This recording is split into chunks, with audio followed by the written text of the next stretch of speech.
So Moses, I wanted to talk to you because there's been some um, uh, very lively discussion regarding the perception of terms that we as cats have probably heard many times growing up, and those are the honorifics or monikers of Twinkie and Banana. And there was some conflict within the adoption groups because there was a sizable school that kind of felt that, well, it's not as bad as some other names you can be called. It's almost a term of endearment. It's quasi complimentary. And then there was also a large group that felt that this is a racial slur. And what is your perspective on that? I would say that it's always about how it's received. And if even a single person that feels it's a racial slur, then it is. And we have to respect that. We have to respect that person. We have to respect the way they receive it, and do our best to understand why, and have them educate us on what we're not noticing that they are. So, I mean, I think that's a really good point, and it's one that it definitely kind of crossed my mind going, if someone in the group is saying that's offensive to them, why would you diminish those feelings? So what advice would you have to perhaps the more pragmatic or older generations that kind of look at it and it just flows off their back, right? They're not really impacted on it, because I think what you said is that if any one person feels that it's a racial slur, then it is, right? But what are some things that someone that does feel slighted, who's talking to someone that says, you're just getting worked up, you're totally overreacting. It's not even that bad. How do you, convince or get them to really see a different perspective? Well, how do you do that? Well, Mhm. so it's actually kind of timely. I was having this conversation today. So, we take the basics of communication, of talking and listening. And, the more you're able to hone your voice and dig into yourself and really be clear about here's my point of view, here's my voice. And you do everything you can to make sure that when you then reach out to someone and say, okay, I have something to communicate, that you're doing it just completely aware of this is the message I want to get across. Now, the other side to this is for the person receiving it, the person who's meant to be listening, they have to do the work to make sure that that they've honed in their listening skills, to make sure that when you're approached by someone, you're hearing them from their perspective. You're hearing them in the way that they're wanting to be heard, not filtered through with your own perspective and your own attitudes or your own values or your own things. So when we come together, it's saying, well, how well have you honed your voice, and how well have you honed your listening skills? And then that becomes the conversation, not what's actually said. And I think that's the point at which so many of us just gloss over because it's too much work.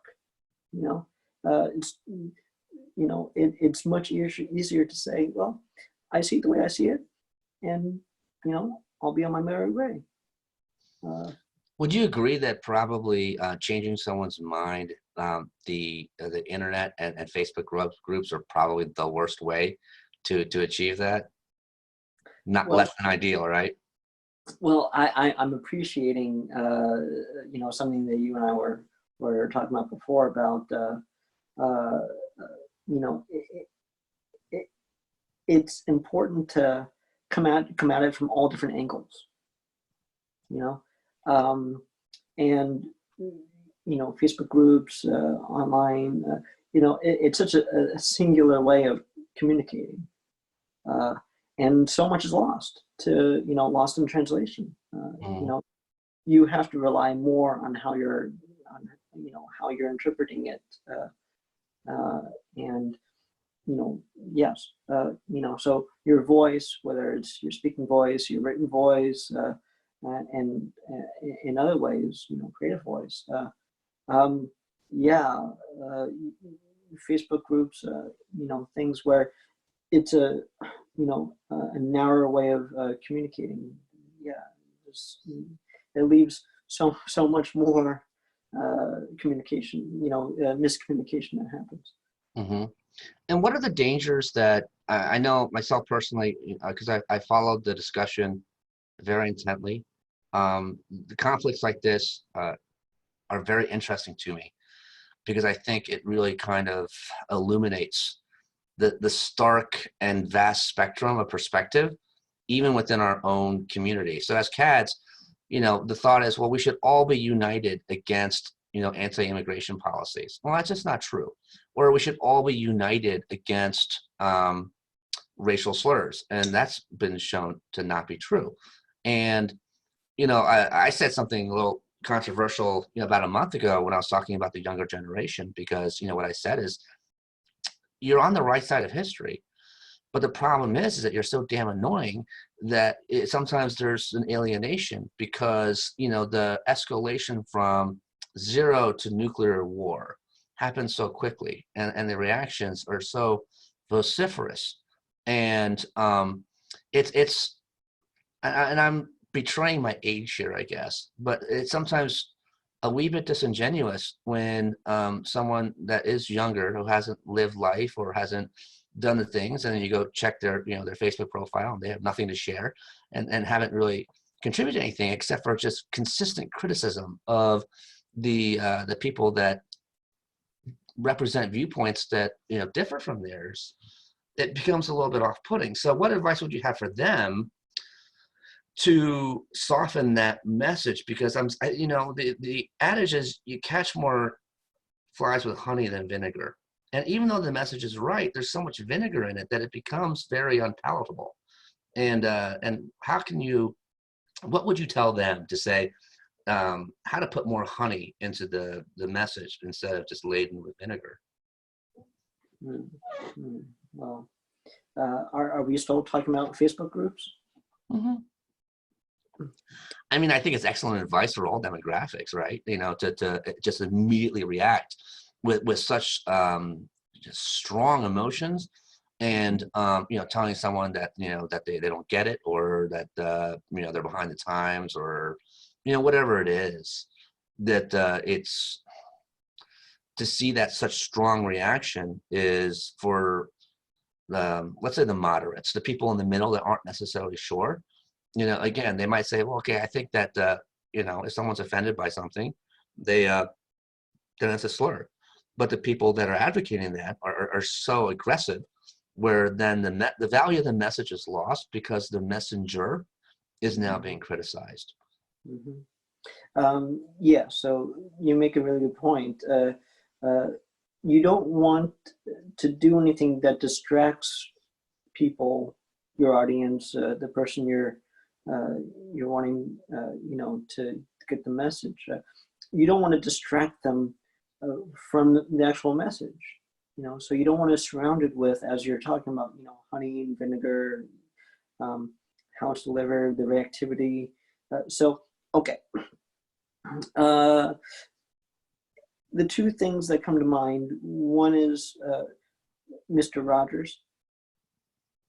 And Mr. Rogers, the video that had gone around where he was able to maintain the funding for, public broadcasting, and, went over that senator or congressman who was known to be, such a,